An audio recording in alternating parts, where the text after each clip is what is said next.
The impossible discovery, the morning shift alarm, echoed through the corridors of Cerberus 7. But Alina Rodriguez was already awake, staring at the maintenance schedule on her datapad. 23 years of working on asteroid mining stations had taught her to read between the lines of routine work orders. Today's schedule showed a single entry that made her coffee taste bitter. Investigate anomalous object in Landing Bay 12, Priority Alpha. Priority Alpha meant two things on a remote station like Cerberus 7. Either someone was about to die, or someone was about to make a lot of money. Sometimes both. Alina pulled on her worn coveralls, the fabric soft from countless washes and repairs. The station's artificial gravity hummed beneath her feet as she made her way through the narrow corridors. Cerberus 7 wasn't built for comfort. It was a working station, carved into a massive asteroid in the outer rim, where the big mining corporations sent their toughest crews to extract rare minerals from the galaxy's forgotten corners. The first signs something was wrong came when she reached the main corridor leading to the landing bays. A group of miners stood huddled near the intersection, their voices low and urgent. These were hard people, men and women who faced cave-ins and equipment failures without blinking. Seeing them nervous made Elena's stomach tighten. Rodriguez called out Marcus Chen, a shift supervisor with arms like tree trunks and a face scarred by years of dangerous work. "You heading to Bay 12? Elena nodded. "Got the work order." "What's the situation?" Marcus glanced at his crew, then stepped closer.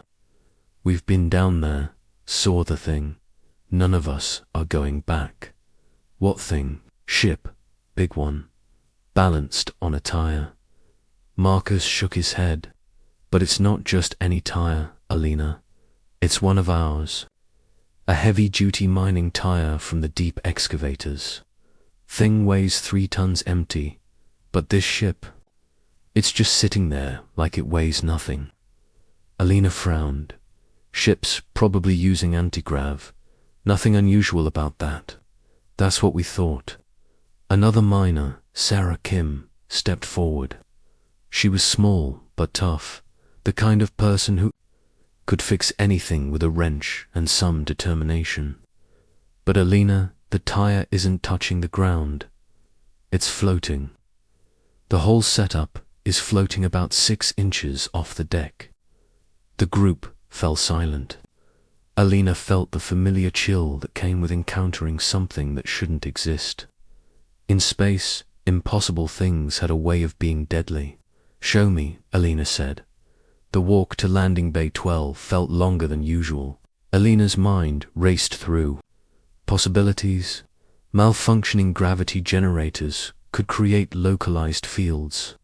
Magnetic anomalies from the asteroid's core could cause strange effects. But floating tires supporting spacecraft, that was new. The landing bay doors were sealed, which was unusual. Alina punched in her access code and stepped inside. The bay was larger than most, designed to accommodate the massive ore haulers that transported Cerberus 7's output to the inner colonies. Emergency lighting cast harsh shadows across the empty space. Then she saw it. The ship was beautiful in the way that only alien technology could be. Sleek lines curved in ways that human engineering hadn't quite mastered, and the hull seemed to absorb light rather than reflect it. It was about 60 meters long, clearly built for speed rather than cargo capacity. But what stopped Alina in her tracks was exactly what Marcus had described. The ship rested on a single massive tire, one of the heavy-duty units used on the station's deep mining excavators. The tire was definitely one of theirs, complete with Cerberus 7 identification numbers stenciled on the side. But it wasn't touching the ground. The entire assembly, ship and tire together, hovered motionless about 6 inches above the deck plating. Alina approached slowly, her engineer's mind cataloguing details. No visible anti-grav emitters. No magnetic field indicators on her scanner.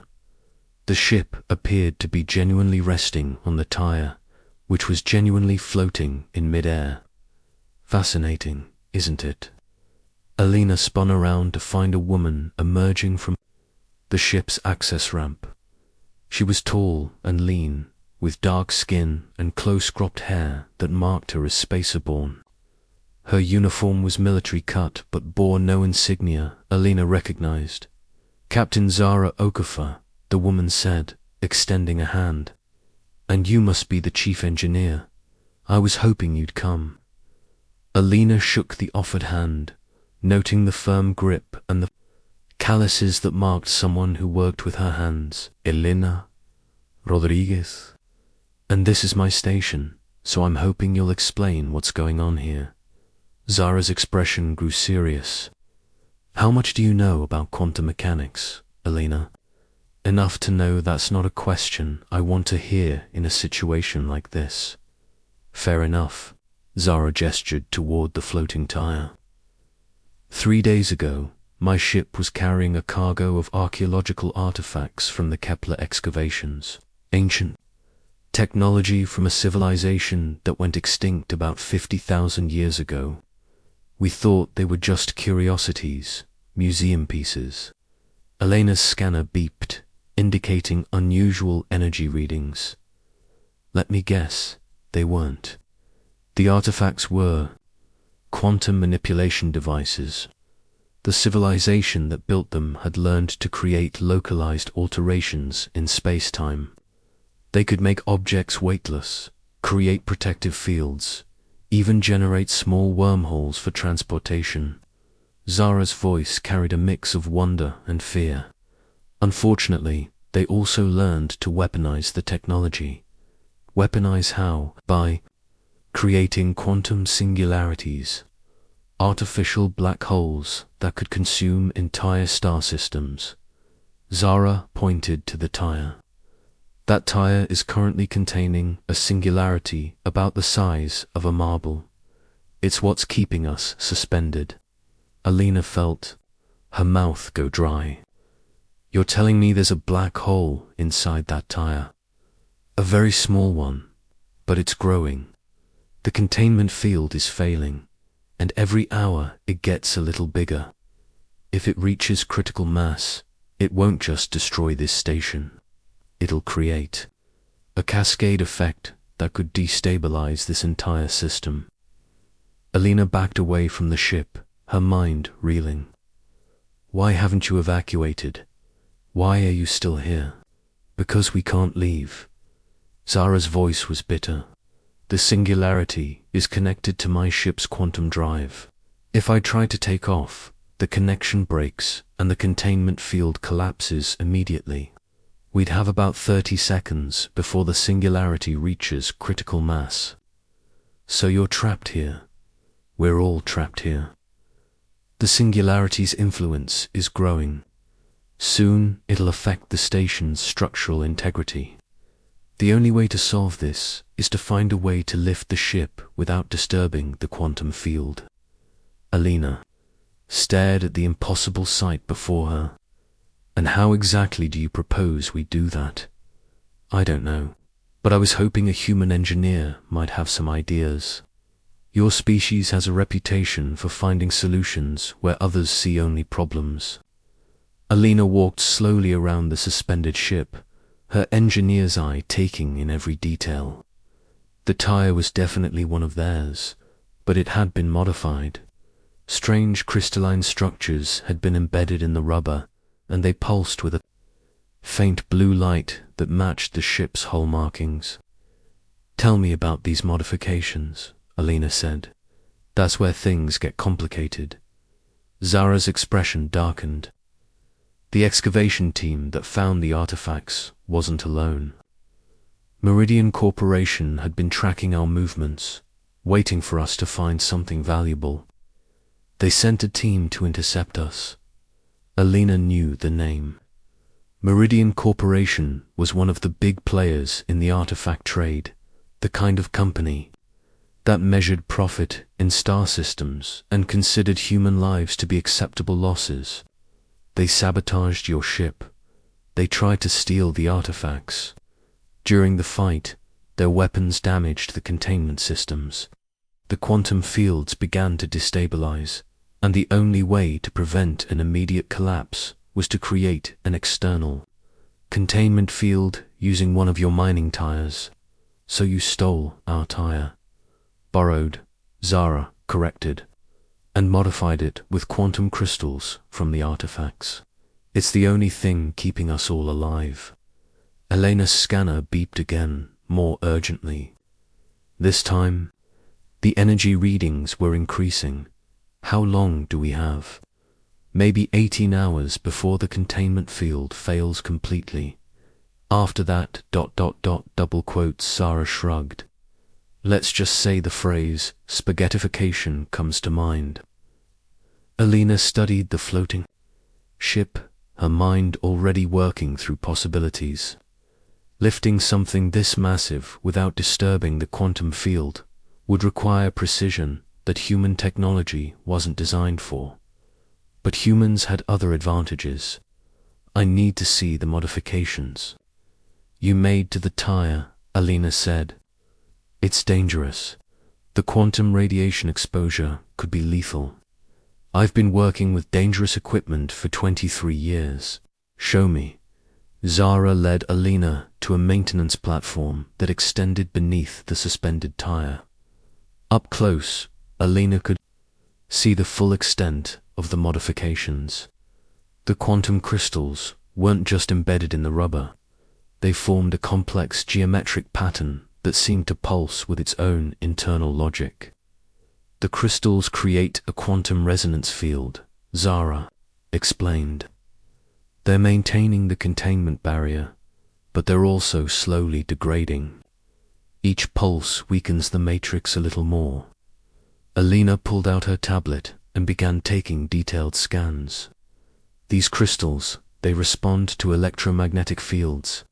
Yes, but any significant change in the field strength could cause a cascade failure. What about mechanical vibration? Even more dangerous. The quantum field is extremely sensitive to physical disturbance. Alina continued her examination, noting the way the crystals were arranged in precise mathematical sequences. The pattern reminded her of something, but she couldn't quite place it.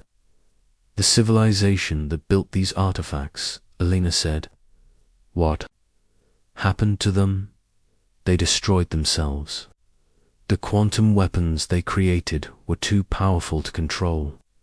They turned their own technology against each other until nothing was left but ruins and cautionary tales. Alina nodded, still studying the crystal pattern, and Meridian Corporation wants to repeat that mistake. They want to weaponize the technology, turn it into the ultimate deterrent, control entire star systems by threatening to create singularities in their suns. Over my dead body, Alina muttered, that might be exactly what happens. The Meridian team is still out there. They're waiting for the containment field to fail so they can recover the artifacts from the wreckage. Alina looked up at Zara. How many people are on your ship? Just me and my co-pilot, Chen Wei. We're the only survivors from the original crew. And there are 300 people on this station, all trapped because of a corporate power grab. Elena's anger was building, the cold fury that came from watching powerful people treat human lives as expendable. She'd seen it before in the mining companies, the way executives made decisions that got workers killed while they sat safely in their corporate offices. I need to talk to my team, Alina said, and I need to examine your ship's quantum drive systems. Alina, I have to warn you. Any attempt to solve this problem could make things worse. The quantum fields are incredibly unstable. Maybe, but doing nothing definitely makes things worse. Alina looked up at the suspended ship. Besides, I've got something your ancient civilization didn't have. What's that? A really good team of stubborn humans who don't like being told something can't be done. As Alina headed back toward the station's main sections, her mind was already working through the problem. The quantum crystals, the resonance patterns, the way the containment field interacted with the ship's systems. There had to be a solution, some way to use human ingenuity to solve an alien problem. Behind her, the blue light from the crystals pulsed steadily, counting down the hours until disaster. But Alina Rodriguez had spent 23 years making impossible repairs in impossible conditions. She wasn't about to let a quantum singularity be the thing that finally defeated her. Asterisk. The human solution. Alina's workshop had never seen this much activity.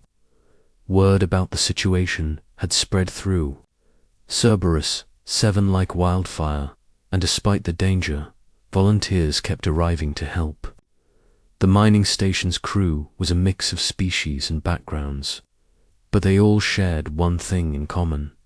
They were survivors, people who'd learned to work together in the most hostile environment imaginable.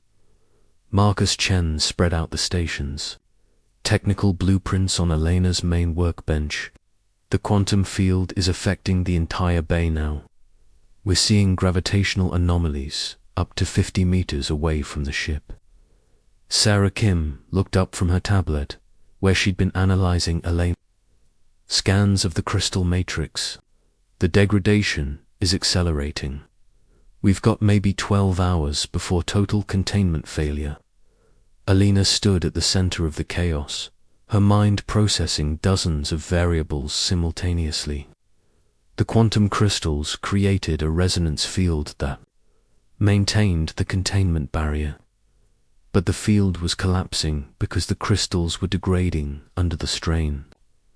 The solution wasn't to fight the degradation, it was to work with it.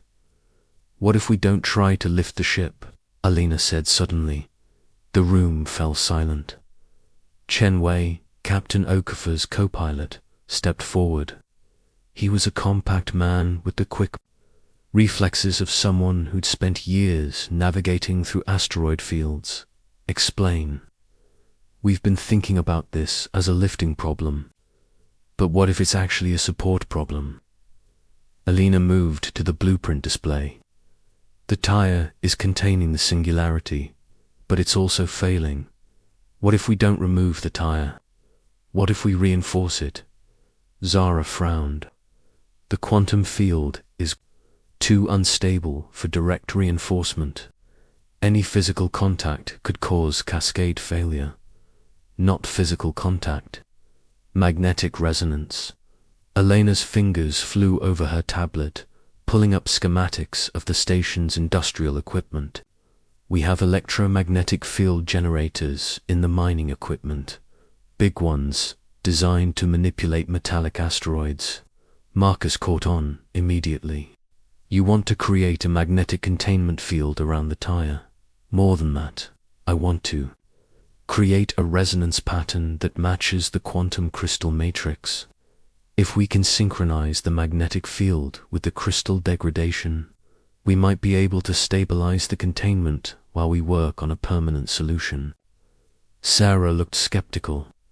Alina, the power requirements for something like that would be massive. We'd need to redirect the entire station's power grid. Then we redirect it.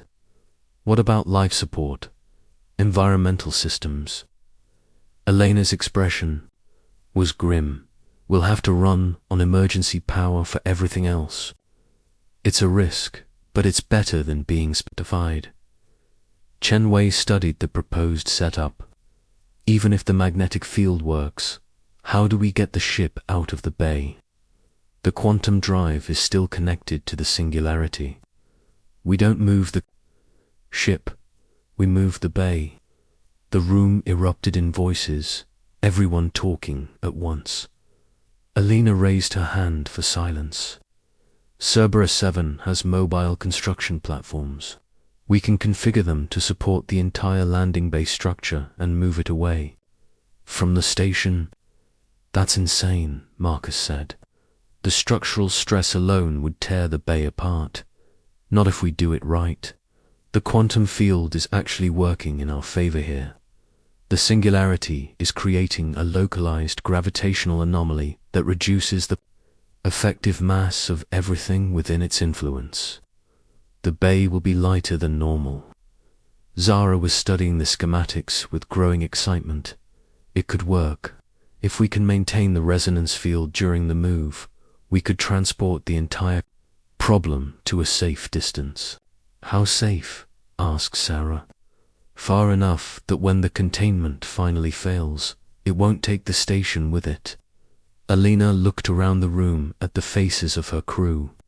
These were people who'd spent their lives solving impossible problems, making repairs in zero gravity while dodging asteroid debris and equipment failures. They were the kind of people who looked at a quantum singularity and saw just another engineering challenge. I won't lie to you, Alina said. This is dangerous. If we're wrong about the magnetic resonance, we could accelerate the containment failure. If the structural calculations are off, we could lose the bay and everyone in it. If the power grid fails, we're back to square one with no backup plan. And if we do nothing, Marcus asked, then we all die when the singularity reaches critical mass. The vote was unanimous. The next 6 hours were a blur of frantic activity. Alina coordinated the power grid modifications, while Marcus and his team prepared the mobile construction platforms. Sarah worked with Chenwei to calculate the exact resonance frequencies needed to match the crystal matrix. Zara used her ship's sensors to monitor the quantum field stability throughout the station. People worked with the desperate efficiency of those who knew their lives depended on their success. Engineers rerouted power cables through corridors that had never been designed for such loads. Miners used their expertise with heavy machinery to position the massive electromagnetic field generators. Even the station's administrative staff pitched in, coordinating communications and supply distribution. Alina found herself in the electromagnetic control center, staring at displays that showed power levels beyond anything the station had ever attempted. The field generators were drawing so much energy that the lights in the rest of the station had dimmed to emergency levels. Field strength at 60%, reported Joanne Valdez, the station's chief electrician. All systems nominal. Quantum resonance matching at 87%, added Sarah from her monitoring station. The crystal matrix is responding to the field. Alina watched the displays with growing hope. The magnetic field was working, creating a stable resonance pattern that matched the degrading quantum crystals. But this was just the first step. Marcus, what's the status on the mobile platforms? Positioned and ready. We've got 6 heavy-duty construction platforms locked onto the bay structure. Combined lifting capacity should be more than sufficient. Chen, how's the quantum field stability? Holding steady. The singularity is contained, but the connection to our quantum drive is still active. We'll need to sever that link before we can move the bay. Alina nodded. This was the most dangerous part of the operation. The quantum drive connection was what allowed Captain Okafor's ship to function, but it was also what made the singularity so dangerous. Breaking the connection would free the ship, but could also destabilize the entire system. Zara, are you ready? Captain Okafor's voice came through the CUM system from her ship. As ready as anyone can be for something this crazy. Drive systems are prepared for emergency shutdown. Remember, we get one chance at this. If the connection breaks before we're ready, the containment field collapses immediately. Understood. Give me the word. Alina looked around the control center at the faces of her team. 23 years of working in space had taught her to trust her instincts, and every instinct she had was screaming that this was their only chance. Asterisk. All stations, prepare for quantum drive disconnection. Field generators to maximum power. Mobile platforms ready for lift. The station's lights dimmed further as the electromagnetic field generators drew every available amp of power. Alina could feel the vibration through the deck plates as the massive machinery strained against its limits. Field strength at maximum. Resonance pattern locked. Platforms ready for lift. Quantum drive prepared for emergency shutdown. Alina took a deep breath. Zara, execute drive. Shutdown in 3.2.1. Now. The change was immediate and terrifying. Alarms began blaring throughout the station as the quantum field fluctuated wildly. The displays showed the Singularity's containment field fluctuating between stable and critical failure. Resonance pattern destabilizing, Sarah reported, her voice tight with concentration. Compensating with field generator adjustment, Joanne replied, her hands flying over the controls. Alina watched the displays with growing alarm. The magnetic field was struggling to maintain resonance with the quantum crystals as they reacted to the severed connection. If they lost synchronization, the containment field would collapse. Marcus, begin platform lift. We need to get the bay clear of the station. Lifting now. Platform stress levels within acceptable parameters. Alina felt the station shudder as the mobile construction platforms began their work. They were literally lifting an entire section of Cerberus 7 and moving it away from the main structure. The engineering involved was staggering, but somehow it was working. Resonance patterns stabilizing, Sarah reported with relief. The crystals are adapting to the new field configuration. Platform lift proceeding normally. Bay is clear of the station structure. Alina allowed herself a moment of hope. They were actually doing it. They were moving a quantum singularity away from the station using nothing but human ingenuity and stubborn determination. How far do we need to move it? Asked Marcus. At least 5 kilometers. Farther, if possible. The mobile platforms were designed for precision work in space, not for moving massive structures across long distances. But Alina's team had modified them with additional thrusters and power systems, turning them into an improvised heavy-lift vehicle. 2 kilometers and climbing, Marcus reported. All systems nominal. Alina watched the displays showing the quantum field stability. The singularity was contained, but barely. The resonance field was holding, but she could see the power drain on the station's systems. They were running on emergency power, with life support at minimum levels. 3 kilometers. Field generators, holding steady. 4 kilometers. Platform. Systems showing stress, but within acceptable limits. 5 kilometers. We're at minimum safe distance. Alina felt the tension in the control center ease slightly. They weren't out of danger yet, but they'd bought themselves time. The singularity was no longer an immediate threat to the station. How long can we maintain the resonance field at this distance? Alina asked. Maybe 2 hours, Joanne replied. The power drain is enormous. Then we need to find a permanent solution in the next 2 hours. Alina was already working on that problem. The quantum crystals were degrading, but they were also adapting to the magnetic field.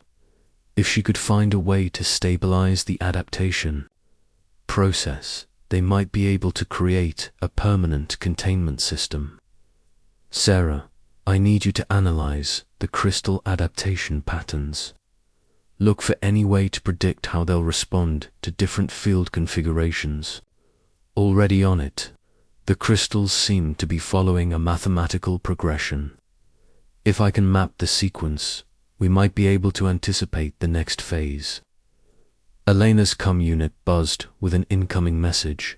She accepted the call and found herself looking at a stern-faced man in an expensive suit. "This is Director Harrison of Meridian Corporation. I understand you're harboring stolen property." Elena's anger flared. "I'm containing a quantum singularity that your people created through their sabotage. Those artifacts belong to Meridian Corporation. We demand their immediate return.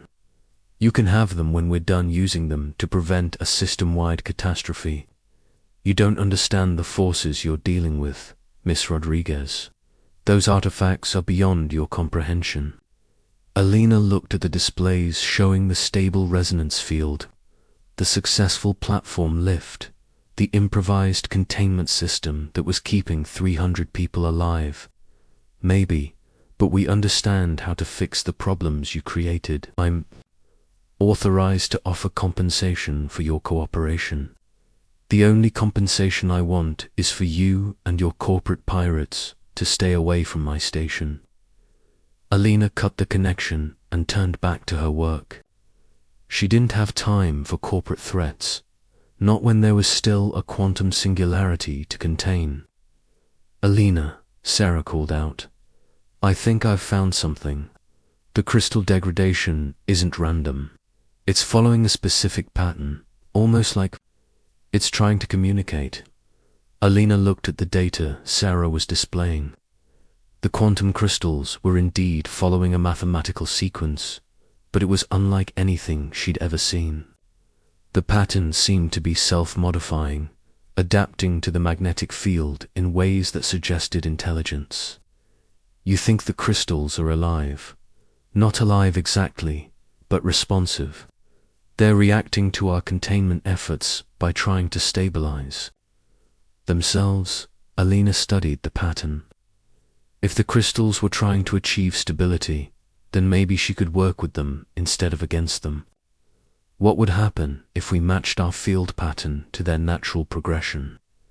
It might create a stable resonance that could last indefinitely. But if we're wrong, it could also accelerate the degradation. Alina looked around the control center at her team. They'd already achieved the impossible by moving a quantum singularity away from the station. Now they had a chance to solve the problem permanently. Let's try it. The next hour was spent fine-tuning the electromagnetic field generators to match the crystal adaptation pattern. Alina worked with Sarah and Joanne to create a resonance frequency that would support the crystal's natural stabilization process. "Field pattern modified and ready," Joanne reported. "Crystal analysis complete. If this works, we should see immediate stabilization." Alina took a deep breath. "All stations, prepare for field pattern modification. Execute on my mark." The change was subtle but immediate. The displays showed the quantum field stabilizing in ways they hadn't seen before.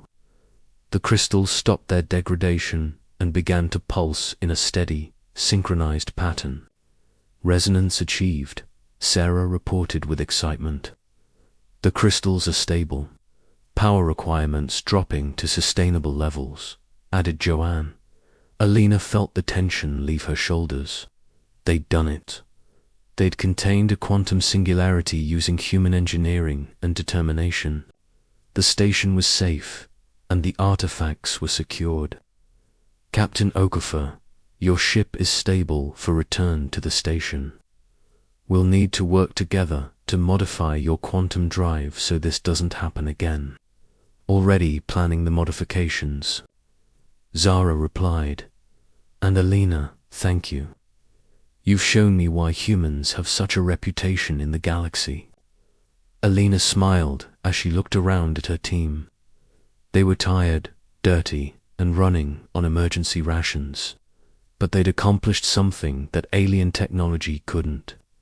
They'd found a way to work with the quantum crystals instead of trying to dominate them.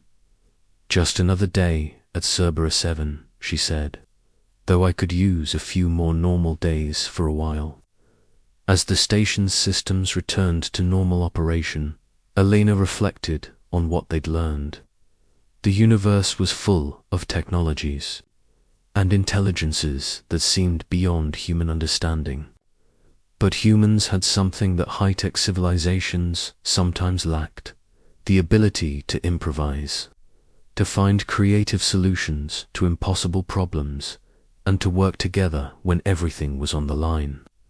The quantum crystals continued their steady pulse, a reminder that sometimes the best solution wasn't to fight the impossible, but to find a way to work with it. And in the outer rim, on a mining station carved from an asteroid, a team of human engineers had proved once again that determination and ingenuity could overcome any challenge the universe threw at them. Asterisk.